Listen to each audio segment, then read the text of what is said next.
Welcome to Dan's Talks. My guest today is Andrea Grover, who is the executive director at Guildhall.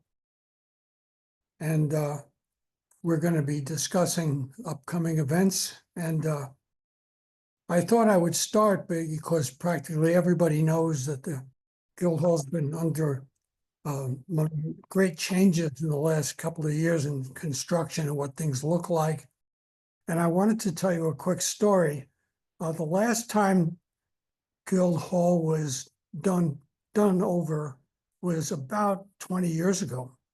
And what they did at that time was refreshing. It was pretty dirty and the white hat box and everything inside. And we sent a reporter there who was new to the area and told her to write about what it was like. And she came back with a story about how wonderful the theater was, and how this whole thing, there was now a hat box, and it was all new to her. So she was writing about it as if it was some broken down theater that now is terrific, when all they did was clean it, which I thought was very funny. Anyway, that's what I wanted to tell you about. And you've been there for 9 years? Yeah, I started in the fall of 2016. So I'm at 8.5 years, technically, like the Fellini movie. And it does feel a bit like a art house comedy drama here. In what way? Oh, we represent all the disciplines and more disciplines in the arts, I think, than any other organization in the region. So there's just a lot of variety and a lot of people. And a lot of kind of stories happening here all the time, like an Italian film. How many people work there? There are 21 people in the administrative office, and then we have about the same number in part-time staff and seasonal staff. We also notably have 20 teenagers on staff as part of the Teen Arts Council. They're paid members. Do you also have somebody, a docent, not a docent, like an author or a playwright in the adjacent building?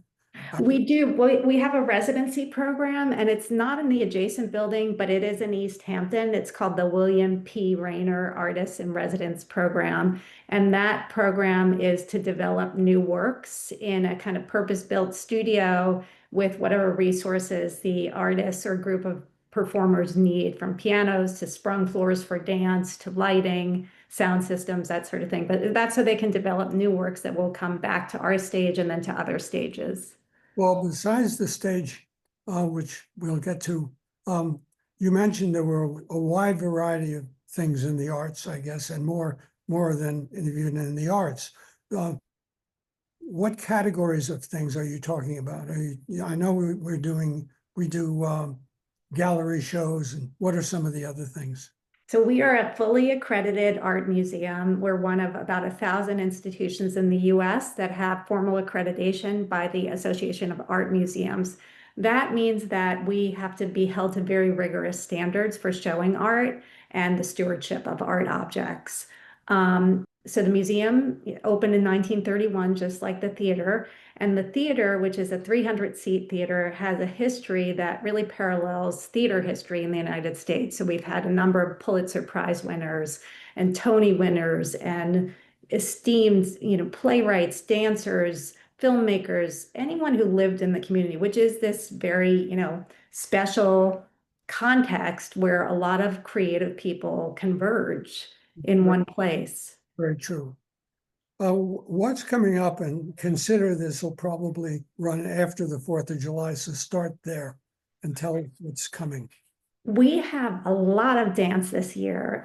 We have Gibney Dance coming. Dance Theater of Harlem is coming for the very first time. We also have Bill T. Jones and the Arnie Zane Company. They'll be presenting a brand new work by Jones. We also have the New York City Ballet. They do this informational kind of beautiful program called On and Off Stage, where the dancers speak and tell you what you're about to see and the complexity of it and the writing behind it and the music. And then you watch them perform for, say, a 10-minute excerpt, and then they teach you a little bit more about the dance. So it's a really remarkable and super popular program that we do every year that we can. Is this in the theater or in the galleries? That's in the theater, yeah. And in the galleries, we have two exhibitions this summer. Currently and up through July 13th, we have Functional Relationships, which is artist-designed furniture.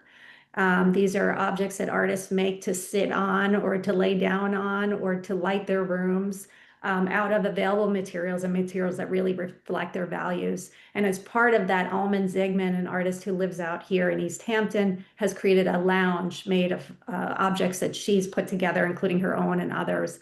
And then we have Mary Heilman, who's a painter who lives in Bridgehampton for many, many years.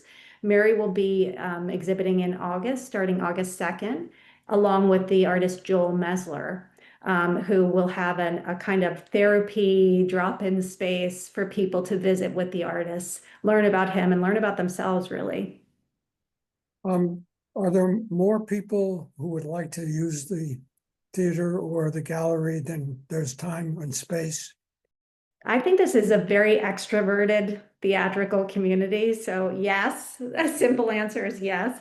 But we try to accommodate as many as possible through our own programming, but we also have a rental program, community rentals, and a lot of other groups that don't have bricks and mortar, say, will use our theater for their presentations.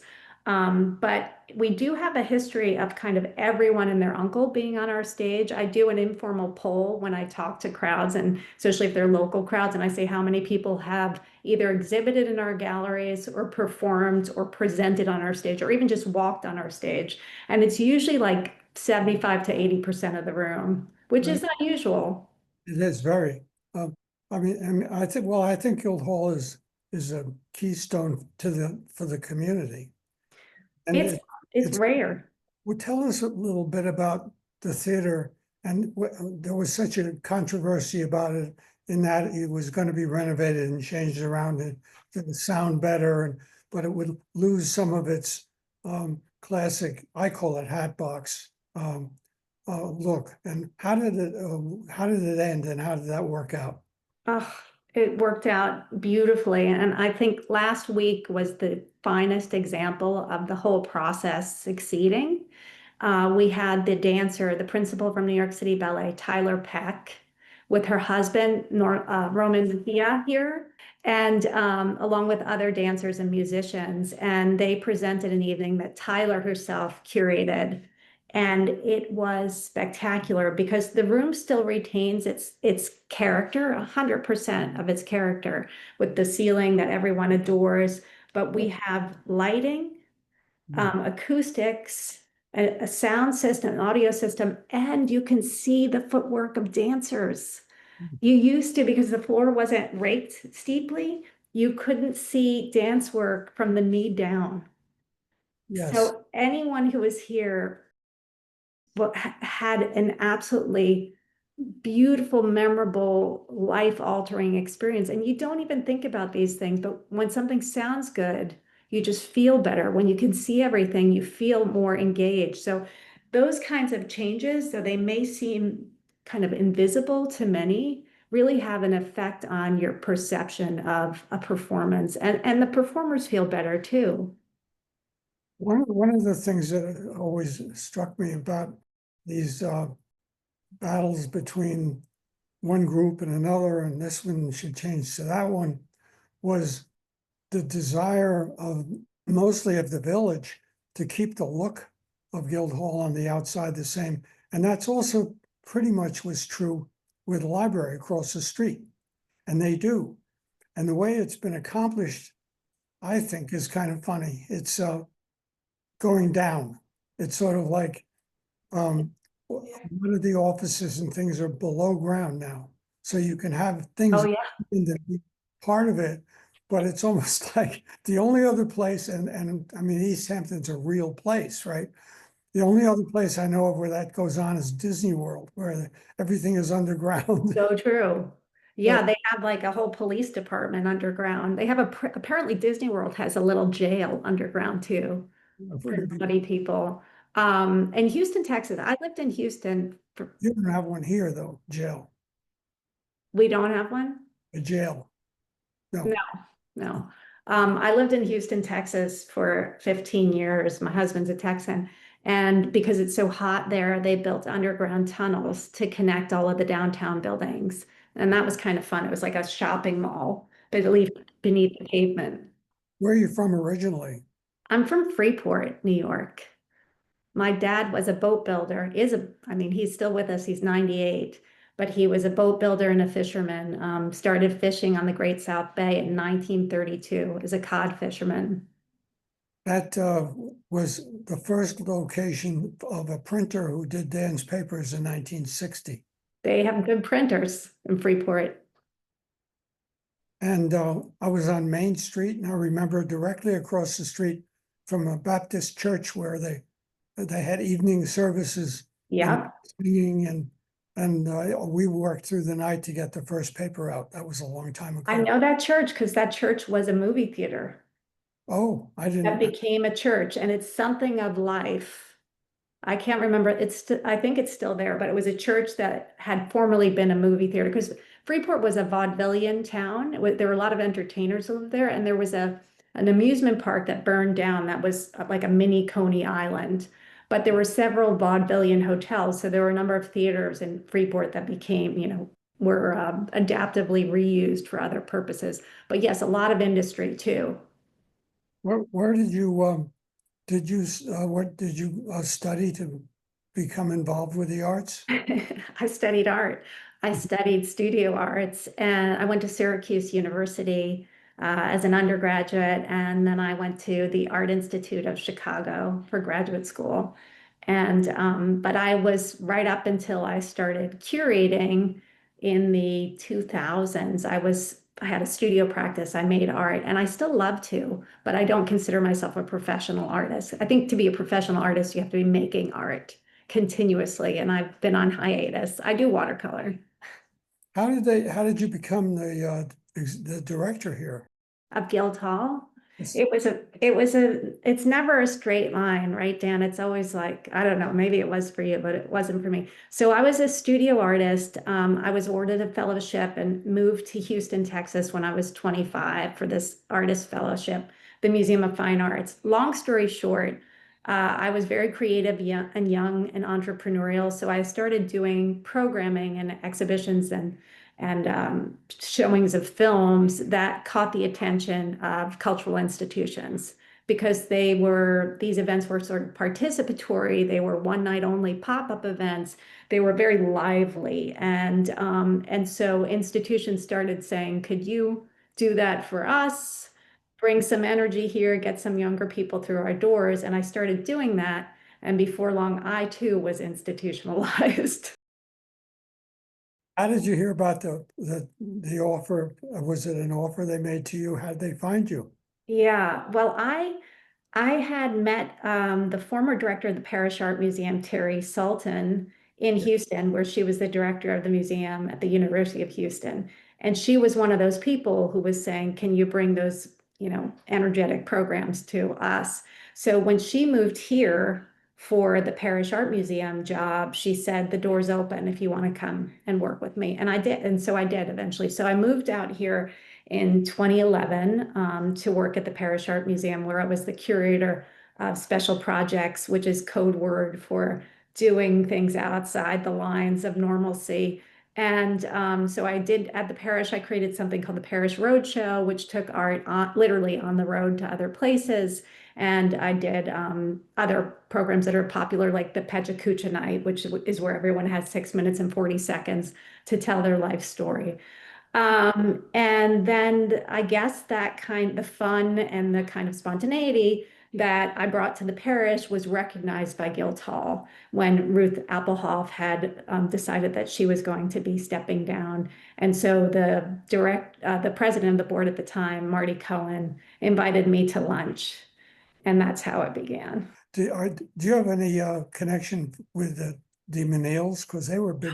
Yes, And well, only that they were huge influences on my development as an artist because I moved to Houston at 25 and Dominique de Menil was still alive. And I would go to museum openings and there would be Robert Rauschenberg or, you name an iconic American artist would be there with Dominique.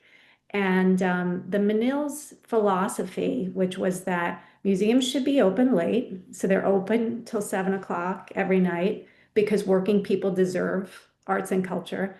Museums should be free, and museums shouldn't over-explain art because everyone has the intellectual capacity to have a perceptual experience. So that foundation for me was revelatory.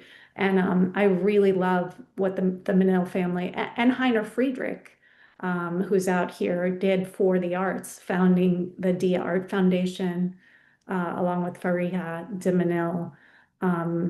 Anyway, so the Menils, very significant people in terms of influence on my trajectory. You were lucky they were in Houston, that where you went. Yeah, well, Houston, for better or worse, is one of the largest petrochemical manufacturing areas in the world. So there was a lot of money for art and a lot of patrons. Well, thank you for being on the podcast. It runs 20 minutes. We've just completed 20. So All right, excellent. I'll wish you well and have a wonderful day. It's a beautiful day out today. And Thank you. You too. I'm doing comedy tonight if you want to come by Guildhall. when is that? My debut comic act. Oh, when is that? 5 o'clock. It's at the members meeting. Very low stakes, 5 minutes. Oh, I see. And when is it? Is that? I'm going on at 5 tonight. I'll try and get there. All right. Thank you so much. All right. Thank you. Bye. Bye-bye.